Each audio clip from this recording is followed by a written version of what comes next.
मम्मा, इस बार आप हमें छुट्टियों पे नानू के घर लेके जा रही हो ना? अब देखो ना, बहुत समय हो गए आप हमें नानू के घर लेके नहीं गई हो। इस बार तो हम छुट्टियों पे नानू के घर ही जाएंगे। ठीक है चिंकी, इस छुट्टियों पे मैं तुम दोनों को लेकर नानू के घर ही जाऊंगी, लेकिन उससे पहले तुम दोनों को छुट्टियों में मिला गया होमवर्क को कंप्लीट करना होगा, जिसके बाद ही मैं तुम दोनों को तुम्हारे नानू के पास लेकर जाऊंगी।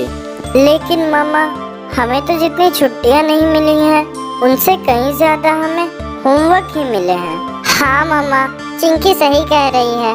अगर हम होमवर्क को करने बैठे तो हमारी सारी छुट्टियां तो होमवर्क करते करते ही निकल जाएगी। तो फिर हम भला नानी के घर कब जाएंगे?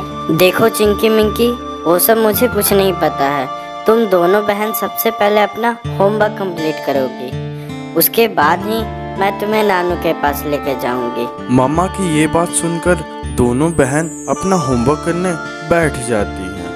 वो रात दिन एक करके अपना होमवर्क किसी भी तरह कंप्लीट कर ही देती है। ये देखो मामा, हमने अपना सारा होमवर्क कंप्लीट कर लिया। अब तो तुम हमें नानू के घर लेके जाओगे ना? हाँ हाँ मेरी बच्चियों, मैं तुम दोनों को नानू के पास लेके जाऊंगी। मुझे तो पहले से पता था कि मेरी बच्चियाँ बहुत ही तेज है, इसलिए मैंने तुम्हारे मिट्ठू मामा को पहले से ही संदेशा भेज दिया था। वो आते ही होंगे। मामा, ये देखो मिट्ठू मामा आ गए। चिंकी, अब हम भी नानू के पास जाएंगे। हाँ हाँ मिंकी बेटा, चलो नानू के पास चलते हैं। तभी वो सब बुलबुल नानी के पास चले जाते हैं। बुलबुल नानू, ये देखो हम आ गए। अरे मेरे बच्चों, आ जाओ आ जाओ। तुम लोगों ने आने में इतनी देर क्यों कर दी? छुट्टियां तो बहुत पहले ही मिल गई थी। नानू, मामा ने हमें कहा था कि तुम दोनों पहले अपना होमवर्क कंप्लीट करो, तभी मैं तुम्हें नानू के पास लेके जाऊंगी। जिसके कारण हम सबसे पहले अपना होमवर्क कंप्लीट कर रहे थे, इसलिए हमें इतने दिन लग गए, नहीं तो हम बहुत पहले ही आपके पास चलाते हैं। अरे ये टूनी भी ना खामखा छुट्टियों में बच्चों को परेशान करती है। अच्छा ठीक है बच्चों, अब तुम दोनों जाओ और मोना चिड़िया के साथ बाहर जाके खेलो। तभी चिंकी मिंकी और मुनमुन चिड़िया तीनों बाहर जाके खेलने लगते हैं। कुछ समय बाद तीनों बच्चियों में लड़ाई हो जाती है। चिंकी मिंकी, तुम दोनों ने मुझे मारा ना, मैं ये बात जाके तुम्हारी मम्मा को बताऊंगी। फिर देखना टूनी आंटी तुम दोनों को कैसा सबक सिखाती है। तभी मुनमुन चिड़िया चिंकी मिंकी की शिकायत करने टूनी के पास चली जाती है। टूनी आंटी, देखो ना, चिंकी मिंकी ने मुझे बहुत मारा है।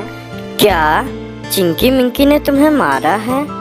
आने दो उन दोनों बदमाश बहनों को, मैं आज उनकी टांगे तोड़ दूंगी।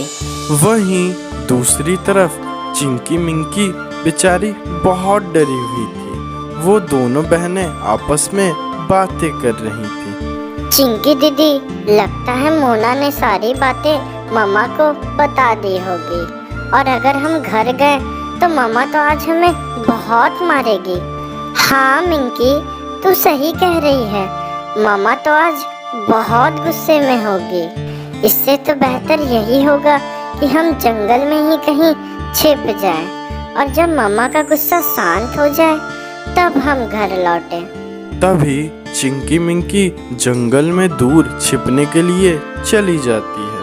थोड़ी देर उड़ते उड़ते चिंकी मिंकी शिकारी चील के अड्डे के पास पहुंचती है। अरे ये दो नए पक्षी तो जंगल में नए दिख रहे हैं। खैर छोड़ो, मुझे इससे क्या, मुझे तो बस इनका नरम गोश्त खाना है।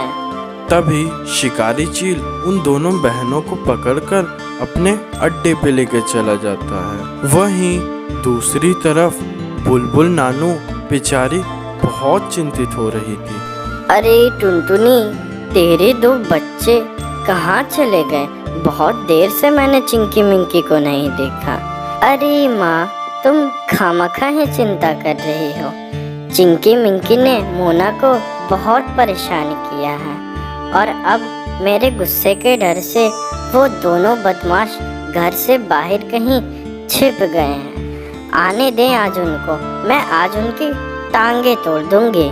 लेकिन बुलबुल नानी का फिक्र अभी भी कम नहीं हो रहा था। वो चिंकी मिंकी को खोजने घर से बाहर निकल जाती है। चिंकी मिंकी को खोजते खोजते बुलबुल नानू बेचारी बहुत थक जाती है और वो थक कर एक पेड़ पर बैठ जाती है। तभी वहाँ से गोरी कौवे गुजर रही थी। वो बुलबुल नानू को देखकर उसके पास चली आती है। अरे बुलबुल नानू, आप यहाँ इस वक्त सब ठीक तो है ना?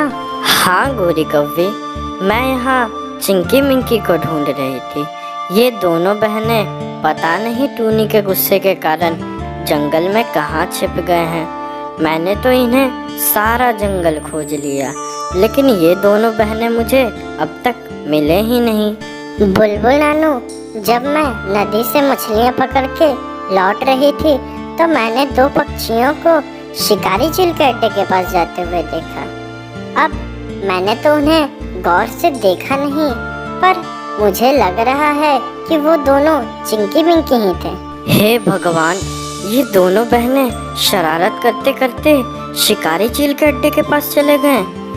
हे भगवान, ये दुष्ट चील तो उन्हें बख्शेगा नहीं। मुझे अभी जाके उन दोनों को बचाना होगा, नहीं तो बहुत देर हो जाएगी। इतना कहकर बुलबुल नानू फौरन शिकारी चील के अड्डे के पास चली जाती है। बुलबुल नानू शिकारी चील के सामने चिंकी मिंकी को देखकर बहुत परेशान हो जाती है। तभी वो चील से कहती है, अरे ओ दुष्ट चील, तुझे शर्म नहीं आता है क्या? ये दो नाजुक पक्षी को खाके भला तेरा पेट भरेगा क्या? ये तो अभी बच्चे हैं। तू एक काम कर, इन्हें जाने दे और मुझे खा। मेरे शरीर में अभी बहुत गोश्त है और मुझे खाकर तेरा पेट भी भर जाएगा। अरे हाँ बुढ़िया, तू बात तो सही कह रही है। ये दो छोटे छोटे पक्षियों को खाकर भला मेरा पेट कहाँ भरने वाला था। अच्छा चल, मान ली तेरी बात। ये दो छोटे छोटे पक्षियों को जाने देता हूँ और तुझे खा लेता हूँ। अपनी नानू को मरता देख चिंकी मिंकी बहुत परेशान होती है। तभी चिंकी शिकारी चील से कहती है, चील अंकल, आप भी कहाँ नानू की बात में आ रहे हो? नानू तो बेचारी बूढ़ी हो गई है। उनका गोश्त अब पहले की तरह नरम और ताजा नहीं रहा। आप ऐसा करें, नानू को जाने दे और हम दोनों बहनों को खा लीजिए। हमारा गोश्त नरम और ताजा भी है। हमें खाकर आपको आनंद ही आनंद आएगा। हाँ हाँ पक्षियों, तुम्हारी बात बिल्कुल सही है। मुझे तो नर और ताजा गोश्त ही खाना है। मैं भी भला किस बुढ़िया की बात में आ रही थी। चलो, मैं तुम दोनों को ही खा लेता हूँ। तभी बुलबुल नानू पीछे से शिकारी चील को आवाज देती है, अरे ओ शिकारी चील, तुम भी भला बच्चों की बातों में आ रहे हो। इन बच्चों को तो अभी ठीक से शिकार के बारे में कुछ पता ही नहीं है। तुम इनकी बातों में मत आओ, तुम अपने अक्ल से काम लो।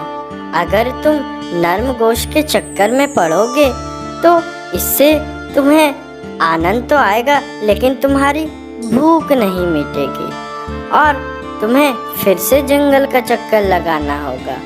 इससे तो बेहतर यही होगा तुम मेरा गोश्त खाओ। मेरा गोश्त खाने से तुम्हारी भूख मिट जाएगी और तुम चैन की नींद ले पाओगे। नहीं नहीं चील अंकल, आप मेरा गोश्त खाओ। नहीं चील, तुम मेरा गोश्त खाओ।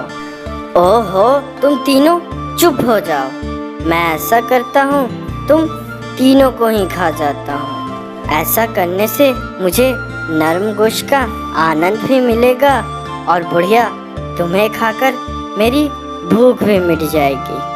हाँ, ये बेहतर है। मैं तुम तीनों को ही खाऊंगा।